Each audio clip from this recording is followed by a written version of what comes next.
अब चीतों को भी भारत की धरती पर पुनर्जीवित कर रहा है। इसके पीछे हमारी वर्षों की मेहनत है। एक ऐसा कार्य राजनीतिक दृष्टि से जिसे कोई महत्व नहीं देता, उसके पीछे भी हमने भरपूर ऊर्जा लगाई। इसके पीछे एक विस्तृत चीता एक्शन प्लान तैयार किया गया। हमारे वैज्ञानिकों ने लंबी रिसर्च की, साउथ अफ्रीकन और नामीबियाई एक्सपर्ट के साथ मिलकर काम किया। हमारी टीम्स वहां गई, वहां के एक्सपर्ट भी भारत आए। पूरे देश में चीतों के लिए सबसे उपयुक्त क्षेत्र के लिए वैज्ञानिक सर्वे किए गए और तब कूनो नेशनल पार्क को इस शुभ शुरुआत के लिए चुना गया। और आज हमारी वो मेहनत परिणाम के रूप में हमारे सामने है। साथियों, ये बात सही है कि जब प्रकृति और पर्यावरण का संरक्षण होता है तो हमारा भविष्य भी सुरक्षित होता है, विकास और समृद्धि के रास्ते भी खुलते हैं। कूनो नेशनल पार्क में जब चीता फिर से दौड़ेंगे तो यहां का ग्रासलैंड इकोसिस्टम फिर से रिस्टोर होगा, बायोडायवर्सिटी और बढ़ेगी। आने वाले दिनों में यहां इको टूरिज्म भी बढ़ेगा, यहां विकास की नई संभावनाएं जन्म लेगी, रोजगार के अवसर बढ़ेंगे।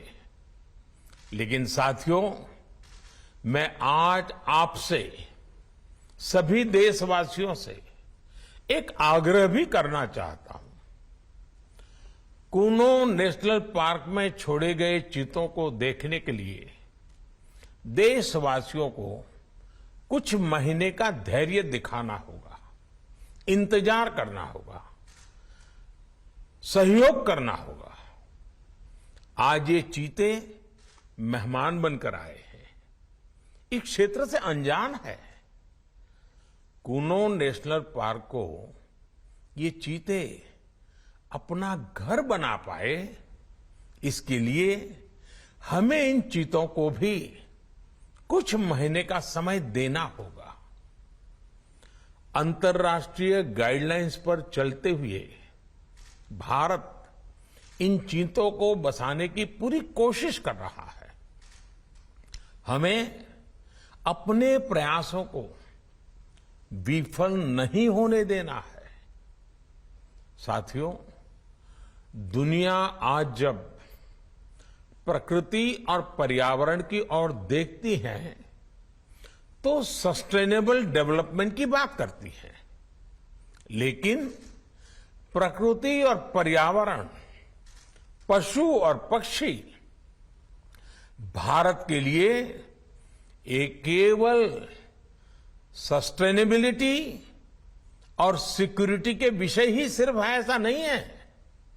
हमारे लिए ये हमारी सेंसिबिलिटी और स्पिरिचुअलिटी का भी आधार है। हम वो लोग हैं जिनका सांस्कृतिक अस्तित्व सर्वम खलविदम ब्रह्म इस मंत्र पर टिका हुआ है। अर्थात संसार में पशु, पक्षी, पेड़, पौधे, जड़, चेतन जो कुछ भी है वो ईश्वर का ही स्वरूप है, हमारा अपना ही विस्तार है। हम वो लोग हैं जो कहते हैं परम परोपकारार्थम यो जीवति सह जीवति, अर्थात खुद के फायदे को ध्यान में रख करके जीना वास्तविक जीवन नहीं है, वास्तविक जीवन वो जीता है जो परोपकार के लिए जीता है।